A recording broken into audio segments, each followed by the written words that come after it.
Rewind. Godfatherism isn't good. In 2018, Wike advised Ambode to resist Tinubu's influence. This is Sinok Media.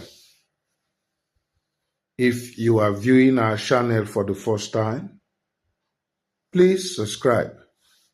Hit the like button, comment, and share our videos. Also put on your notification button to get our updates. It is said that what goes around comes around. That too connects the words we use. The Bible will tell us a man will reap what he sows. Is this the case with Wike? Well, listen to the news.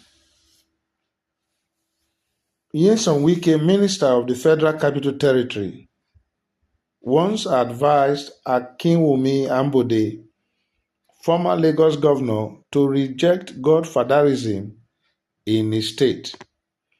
In a September 2018 interview on the Osasu show, Wike, who was then Rivers governor, advised Ambode to prioritize Lagos' interests over those of President Bola Tinubu, widely seen as Lagos' political godfather. Ambode failed to secure a second-term ticket as the candidate of the All Progressive Congress, APC, as it became obvious that he had fallen out with Tinubu ahead of the 2019 election. This, many believed, was mainly because of allegations that he abandoned the party structure put in place by Tinubu and even dumped some loyalists of the APC leader.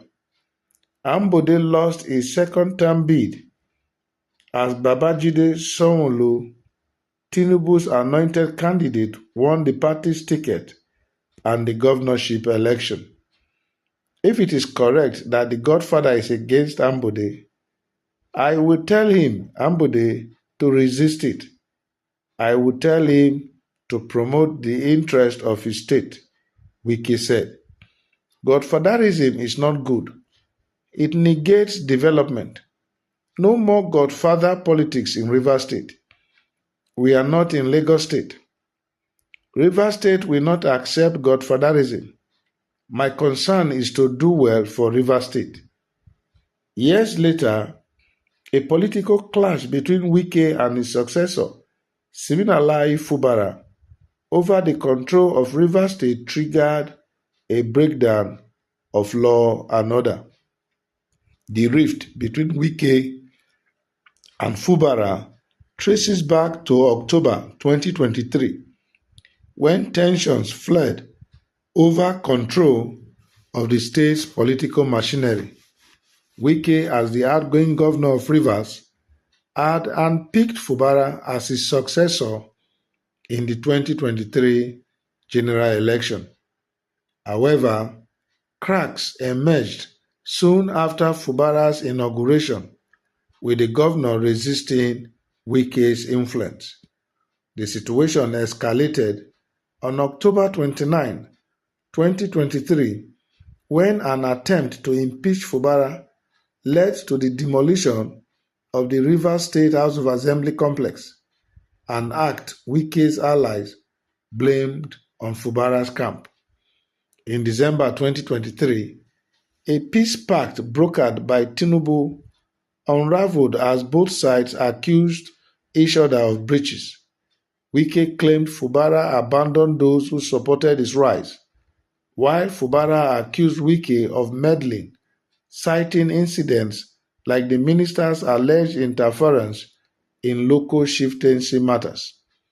The crisis peaked on February 28, 2025, when the Supreme Court reinstated 27 pro-Wike lawmakers, tipping the balance against Fubara. The Assembly led by Martin Amewule, the Speaker, accused Fubara of flouting court orders to represent the 2025 budget and issued a misconduct notice against the governor on March 17.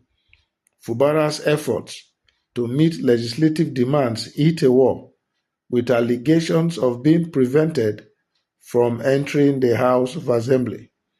On March 18, President Tinubu declared a state of emergency in Rivers, pointing to the political unrest and risk to oil infrastructure as justification. He then suspended Fubara, Ngozi Odu, his deputy, and all assembly members for 6 months.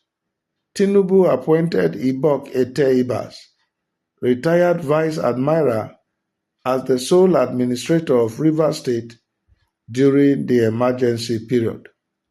2 days later, on March 20, the Senate and House of Representatives controversially approved Tinubu's emergency declaration through voice vote. Well, that's a good historical account of what has transpired from 2018 Lagos Ambode Tinubu clash to what has become Wike Fubara imbroglio. Having said that, it is clear that people are quick to point out that if you could advise Ambode against Godfatherism, how come you became one? But it is laughable when you hear such or you read such comments when you know nothing in life is static. Change is dynamic. The Wike of 2018, the things he knew then and the things he knows now definitely are not the same. And of course, man as a political animal must adapt to his environment. So you could see why one man who was strongly against Godfatherism, became a godfather himself. It reminds me of another governor then, now a senator, in one of the states in the South, who fought against Godfatherism, his godfathers, but eventually became one. And his godson allegedly also fought with him or against him. So it is not new to see people pontificate, about something, and the very next moment they are involved in that same thing. And that is why politics, like many will argue, is about loyalty and interest. That is the first creed of politics: loyalty and interest. When it is not you that is involved, yes, your advice seems credible until your words come to bite you. So you can understand the reality from the fantasies. And also you may wonder, yes, Wike said all those things then. Ambode, it appears, his political life has dived deep into oblivion, maybe because of the problem he had with Jagaban. Is it the same thing that will happen to Fubara? Is it going to be the same scenario? Because for every godson that challenged the Godfather supposedly, they don't always come out bright. So will Wike ruin the political future of Fubara? Or Fubara will come out as the shining star here? But for those who are always quick to make reference to what Wike said in 2018, Wike is only human. Even though I'm not advocating for him, I want us to understand that in politics, anything can happen.